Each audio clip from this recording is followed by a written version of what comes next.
same-sex marriage is legalized. In a statement posted on the front page of their website, officials, oh, here we go. You'll be able to see if you can guess before I say it what denomination this church is. Open hearts, open doors, open minds. The Green Street Untied Methodist Church, United Methodist Church, said that they ask other churches to join in the movement to, quote, refuse to sign any state marriage licenses until this right is granted to same-sex couples. The statement added, because the United Methodist Church prohibits its pastors from conducting same-sex weddings, excluding gay and lesbian couples from the holy sacrament of marriage, the Leadership Council has asked the pastor refrain from conducting wedding ceremonies in our sanctuary for straight couples until the denomination lifts its ban for same-sex couples. Now, if you don't like the way I just read that, I mean, I cannot imagine whoever wrote this saying, because the United Methodist Church prohibits its pastors from conducting same-sex. I don't think the person who wrote this talks like that. In their full version of their statement publicly posted on their website, the church asked that services such as premarital counseling be offered to couples of all orientations, in addition to other couple-specific services. All right, I'll play it your way. We ask that our pastors, at their discretion, also offer to all couples, regardless of orientation, a service of relationship blessing in the sanctuary of Green Street Church, the statement notes. I just don't see the low masculine voice, coming out with that. Oh, here's a good one. This is really, I mean, I just imagine for a minute now the government doing here's just think about this. Government of the United States. United States is the last stand for liberty in the world.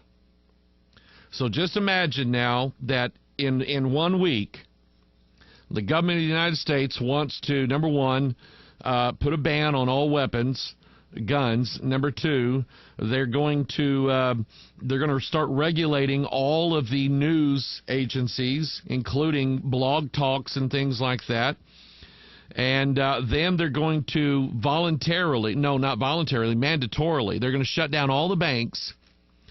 And then while the banks are shut down where you can't get to them, they're going to take 10% out of everybody in the country's bank accounts.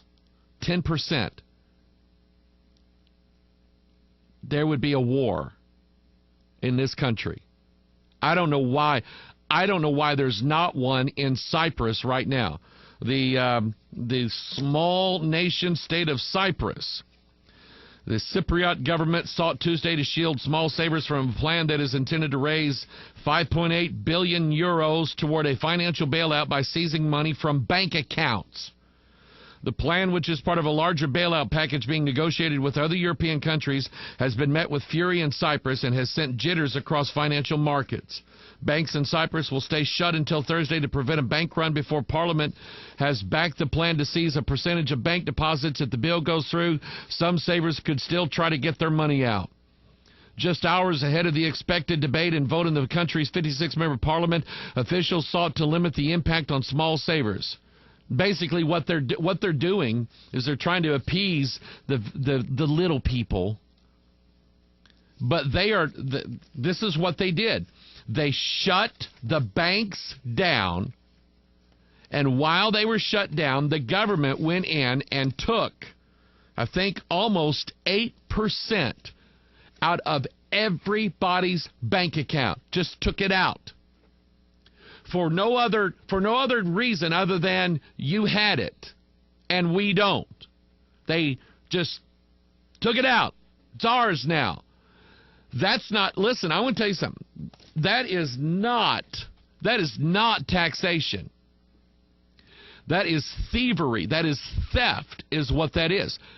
I am a believer in taxation. Why do I say that? Because that's what the Bible says. I am a believer in taxation. I believe the government has the right to levy taxes as it seems fit, although it's probably in a lot of cases not really a good idea or whatever. But I am a believer in taxation. I will also give you the wisdom of the Scriptures. In the days after Solomon, when Rehoboam was king, the elders presented a situation to him, or actually the people said, would you please lower our tax burden? Please lower our taxes. And Rehoboam went to the aged men, and they said, look, if you'll lower their taxes, they'll worship you. They'll follow you to the day you die. He went to the younger crowd. They said, nah, stick it to them. And that's what he did. And he lost 10 tribes out of his kingdom, just like that. So overtaxation is not wise, and the people will revolt. That is biblical. But this is not, in my opinion, this is not taxation. This is theft. And I think it's setting an example for something that other governments will probably try to do. I wouldn't do it here. I wouldn't do it in America if I were you and I were smart.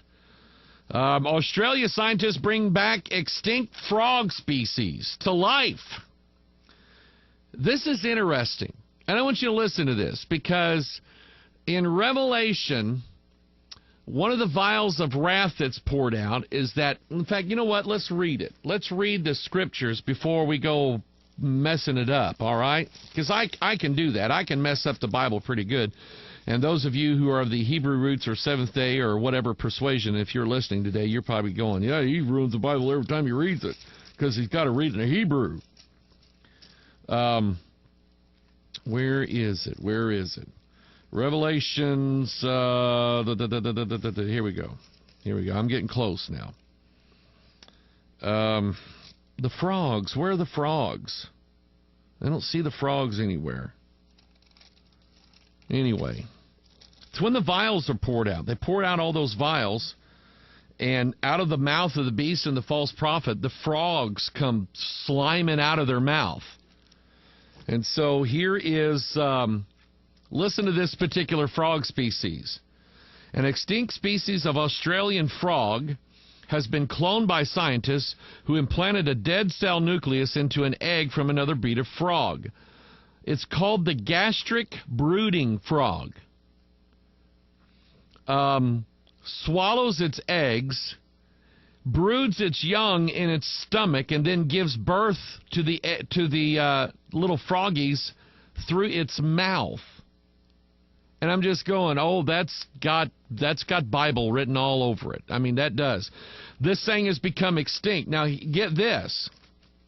The name of the project of this organization that is trying to bring back, think about this now, trying to bring back from the dead these extinct species, bringing it back to new life, it's called the Lazarus Project. I'm getting it. I absolutely... And I want you to think about the ramifications of this. The idea that the beast in Revelation 13, that one I will read. The beast in Revelation 13, if I can pull it up here. In verse 3, I saw one of his heads as it were wounded to death, and his deadly wound was healed. Think about that. And all the world wondered after the beast. We are working on now, right now, there is a spirit of Antichrist working right now to learn how, for mankind to learn how to resurrect something that has been dead for a long time and bring it back to life. And a beast, learning how, and a frog, a reptile, amphibian, learning how to resurrect beasts that have died a long time ago so they can live again. And they're saying, the article says, now there's no way we could have Jurassic Park because the dinosaurs just died out too long ago, and there's no way in the world we'll ever be able to find DNA from them intact, because that was like 67 billion years ago, or million years ago.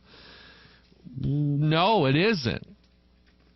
And just recently I read that, I don't remember where it was, a whole mess of dinosaur eggs has been found. What does that tell you?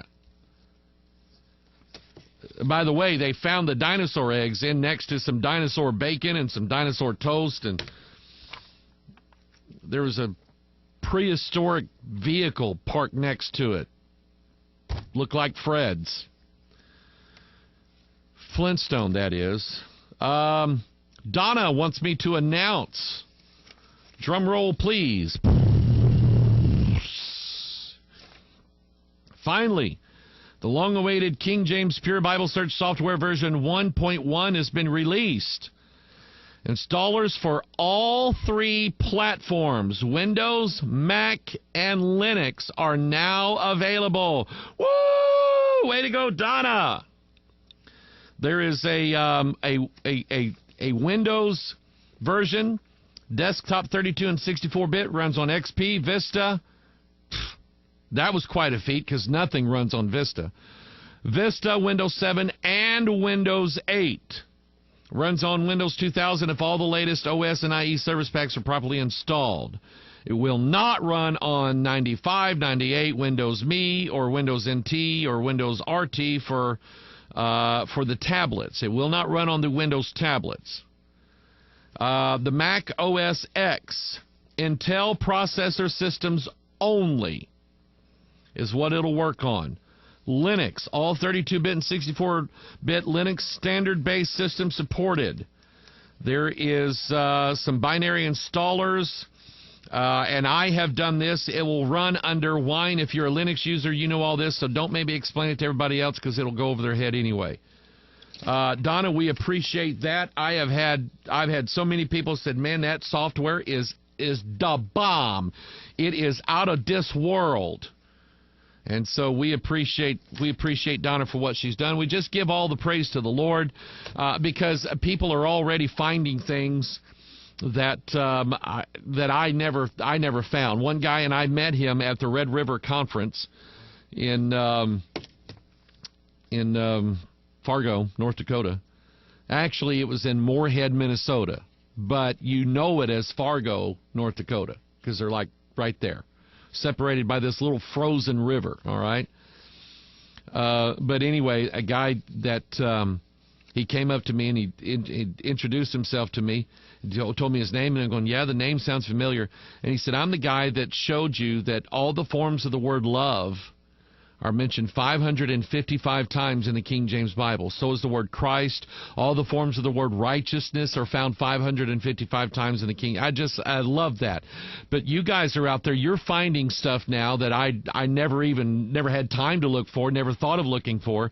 You're finding these wonderful, wonderful, amazing things. But aside from that, get the software and use it and learn how to study. We had a young man that's been coming to our church here for a little while, Scott. He was in here today, and I told him, I said, download this software. I said, this is how I study the Bible. This is how I do it. I pull up. I still use Quick Verse sometimes, but I'm learning to. You know, I've had this Quick Verse habit now for 15 years. And, you know, it's just hard to quit, you know. And so I'm using the King James Pure Bible Search software, and I'm doing basically what I've always done. I search words. If God gives me a word, I'll look at it all through the Bible, a phrase, a word or a phrase in the Scriptures. That's how you see these wonderful, beautiful analogies that God gives us. And so you know, get this and learn how to study. Somebody, how do you study the Bible? That's how I do it. I just trace words all down through the Scriptures and phrases and how they link to one another. I make a lot of notes, but that's how I study the Bible and get wisdom, and a lot of you are doing that, and I appreciate that. Here is an email from Hillbilly Hares. Dear Pastor Mike, hello from Hillbilly Hares Rabbitry. Here's the question. Close friend of mine is getting pressured. Let's see here. Hang on here. I'm going to read through this, make sure I have, because I've already identified somebody.